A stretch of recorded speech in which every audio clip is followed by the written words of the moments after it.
Good morning, happy Tuesday. Lomi naihawna fili malakti kanbe. Adam abey alloha. Turgun hulunaha man iyu flat hizbay. Abeytu ilun tahadirin allaha hizbay.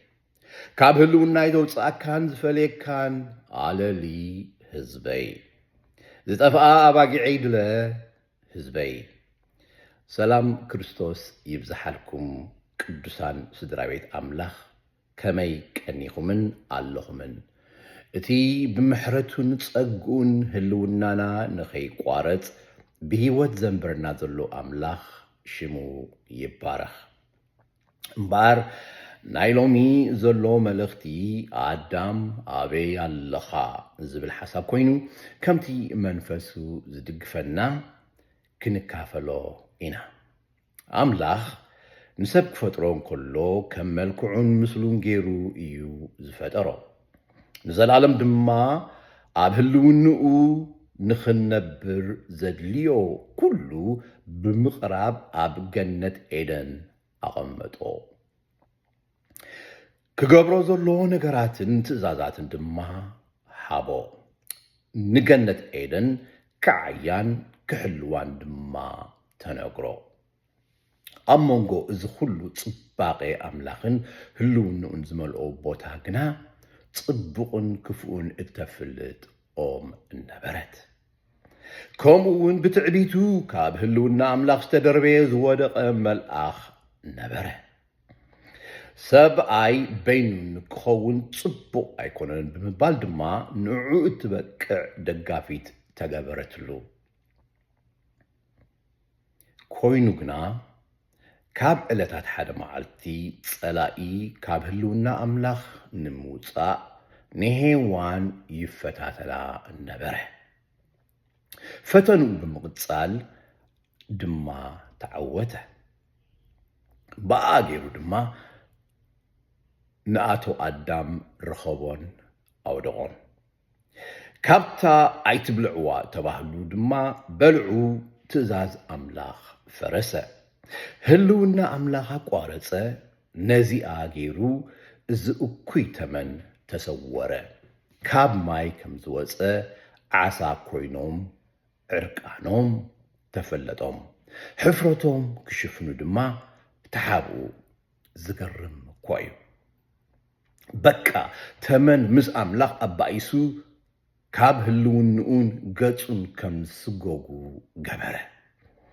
ብድሕሪኡ ደይ ከምዚኣ እየ ደልየ ደይ ከምዚኣ እየ እናበሉ ዕላምኡ ቀጸለ ደይ ከምዚኣ እየ ደልየ ደይ ከምዚኣ እየ ደልየ ደይ ከምዚኣ እየ እንዳበለ ወዮ ተመን ዕላምኡ ቀጸለ እንኳዕ ካብ ህልውንኡን ቀጽሩን ሓለውኡን ወፃእኩምለይ እምበር ሕጂ ደኣ ኣብ ትሕተይ ኢኹም ብምባል መርገም መርገጺ ባይታ ረኺቡ ህይወት ደቂ ኣዳም ተቖጻጸረ ዋው ረኣዩ በሉ ታክቲክ ናይ ሰይጣን ከመይ ገይሩ ካብ ኣምላኽን ህልውንኡን ንሰባት ከም ዝፈልዮም መካበብያ እንተፍሪስናሉ ዘሊሉ ከም ዝኣቱ ካብዚ ታሪኽ ንመሃር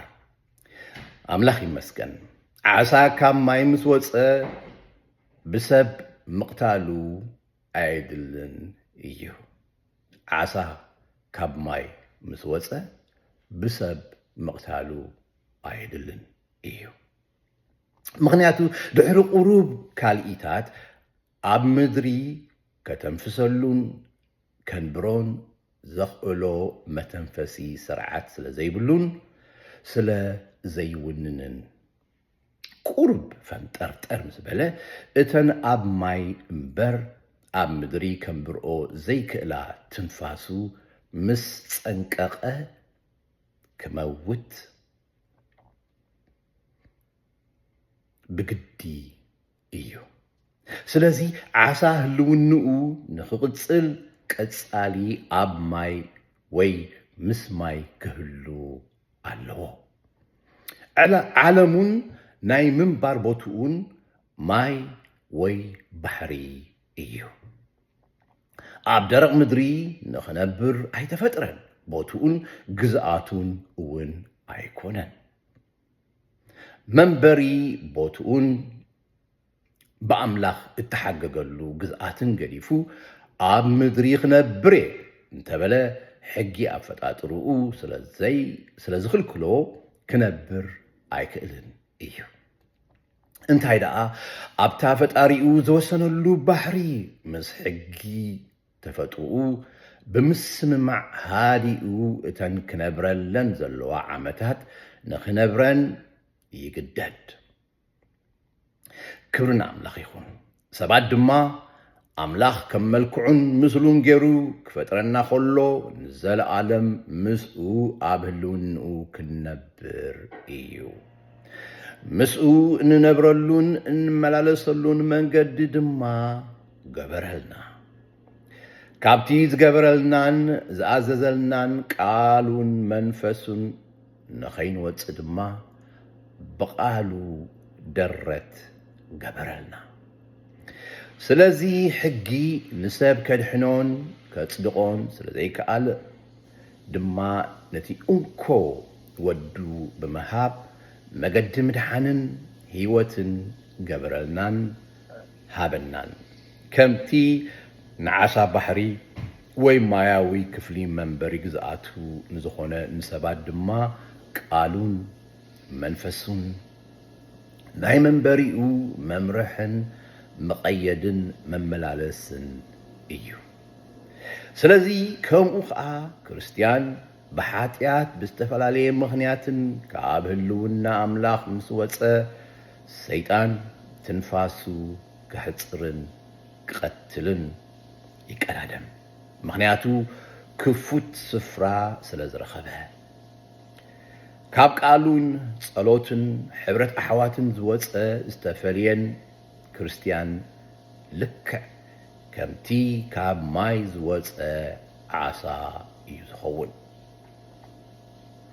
ምንባሩ ብትልኽን ፈንጠርጠርን ብስጭትን ነውፅን እዩ ዝኸውን። ዘለውኦ ዕድል ተጠቂሙ ብንስሓ ምስ ዘይምለስ ድማ ብዘይተጸበዮ ጊዜ ብድንገት ሞት ይወስዶ። ክንደይ ዓመታት ድየን ኣዋርሕ፣ ሰሙናት ድየን መዓልትታት፣ ሰዓታት ድየን ደቓይቕ፣ ካልኢታት ድየን ማይክሮ ሰከንድታት ተሪፈንኦ ኣለዋ። ስለዘይንፈልጥ ድማ ካብ ኣምላኽን መገድታቱን ወፂእኩም ንዘለኹም ኣሕዋት ድማ በልክኹም።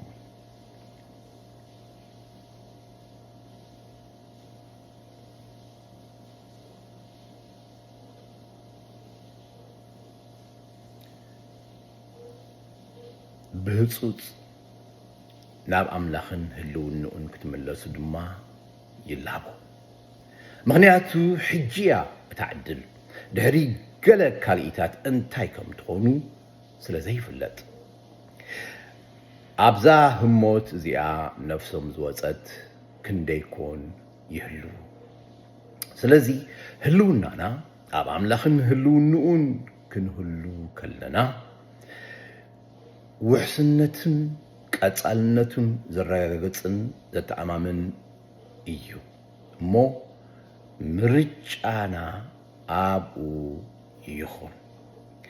ጊዜ ኣለና ኢልና ብሓጢኣት ኣይንመላለስ። ኣዳም ኣበይ ኣለኻ ከም ዝተባህለ ሎሚ ድማ ህዝበይ ኣበይ ኣለኻ ይብለካ ኣሎ። እሞ እዚ ጎይታ ኣብታ ዘለኻያ ቦታ ኮይንካ ኣድህዮም ፀዋዕዮም። ኣዳም ኣበይ ኣለኻ ከም ተባህለ ሎሚ ድማ ህዝበይ ኣበይ ኣለኻ ይብለካ ኣሎ። እሞ ኣብታ ዘለኻያ ቦታ ኮይንካ ኣድህዮን ፀዋዕዮን።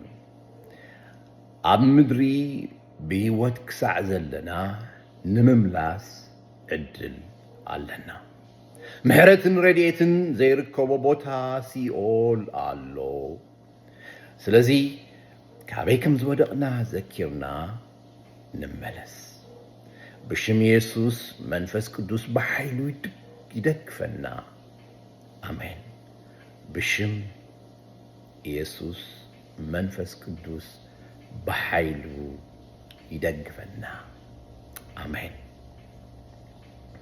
ኩሉ ኻብኡን ብኡን ንዑን እሞ ስለት ዘይንገር ውህበቱ ንኣምላኽ ስብሓት ይኹኖ ጎይታ ኢየሱስ ይባርኽኩም ብጎይታ ፍቁር ሓውኹም ፊሊ ጎይታ ኢየሱስ ኣብዝሕ ይባርኽካ ፊሊ ሓውና ንስኻ ንበረኸትና ኢኻ ንህዝብና ናይ ብሓቂ ኣምላኽ ዝሃበና በረኸትና ኢኻ ጎይታ ኢየሱስ ይባርኽካ You have a blessed day ጎይታ ኢየሱስ ኣብዝሕ ይባርኽኩም